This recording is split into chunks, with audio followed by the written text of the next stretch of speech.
So I know you understood, you understood that. But that was it. People just didn't like for us to ask questions. I didn't have any problems going through their home to ensure that that child had a place.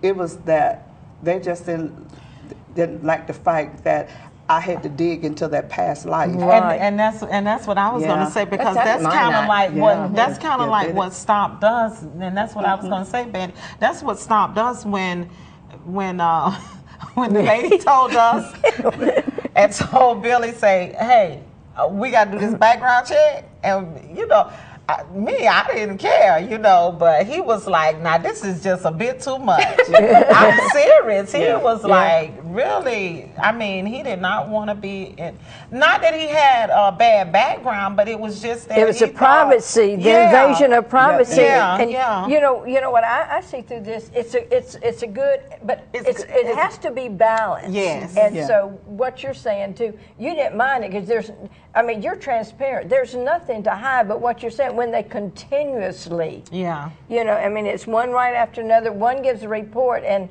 then you say, well, you just came yesterday. Cabinets were good. Bleach out of the way of the child, and then so it was.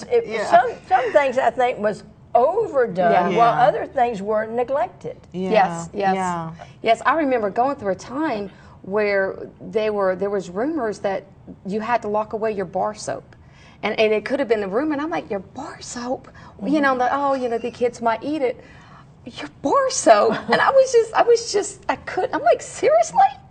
And, but, it never came down to that. And so we had our bar soap out and our pump soap, because you had to have something, you can't. You got 4 boys. What do you mean bar soap? They use a bar soap a day. And do you remember when our mothers used to what did you say? The bar soap.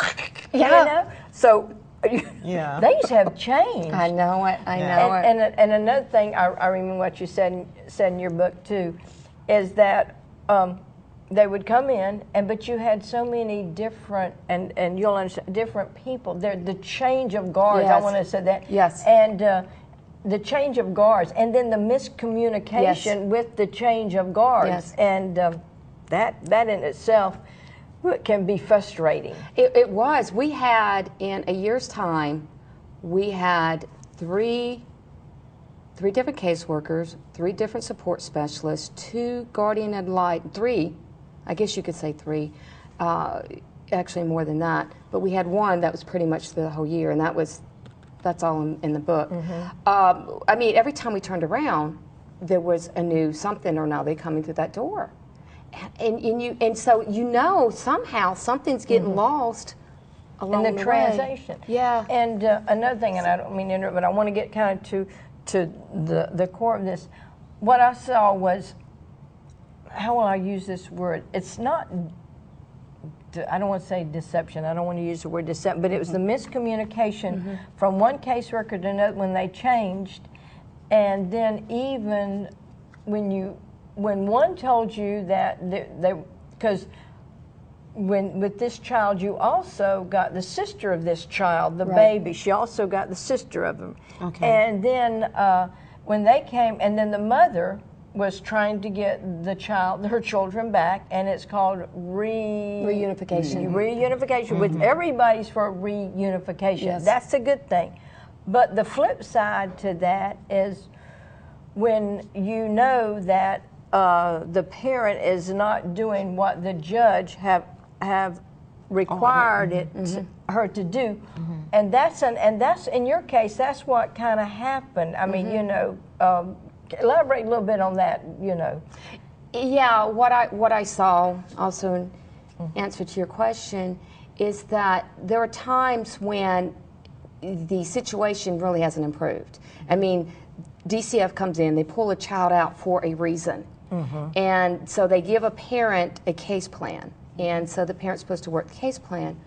But when they turn around, and there are some parents that they just aren't doing it for whatever reason, and but they want to put that child back, and they're sitting there trying to cram a square peg in a round hole, as they're trying to, with this case where she created an environment that didn't exist. And she put the child, to put the children right back into what pretty much what they came out of. They had nothing much had changed, but it was the manipulation of the data in order to do that. Yeah. So that's what inspired you to write Little Small Voice Silent. Is that what inspired you to write that book? It was when I saw the injustices, and I thought, this, people need to know. I didn't know this. If you had told me, a year before, I'd say, no way. When I not only saw it, but I experienced it, I was appalled. My husband and I were appalled. And we, and I felt the Lord said, you need to write your story. Other people need to hear this story. So in other words, Sherry, let me ask you, I know I kind of jumped in there on you. So you felt when you wrote this that if the child was able to speak, that the child probably would have chose to stay with y'all? The child had no voice, and Right. the child was young, and so was the right. sister. But however, we knew the children better than anyone. Right. For instance, the older child, there was a specialist she was in. They didn't even approach her to get her input. They knew what they wanted to do. It had been set. It had been determined. It didn't matter what anybody said. Now, let me ask you, when you say they, was who were they? I mean, no names, but was the caseworker, the I think it was the judge? caseworker. I think it was the caseworker. Okay. And I think, when it comes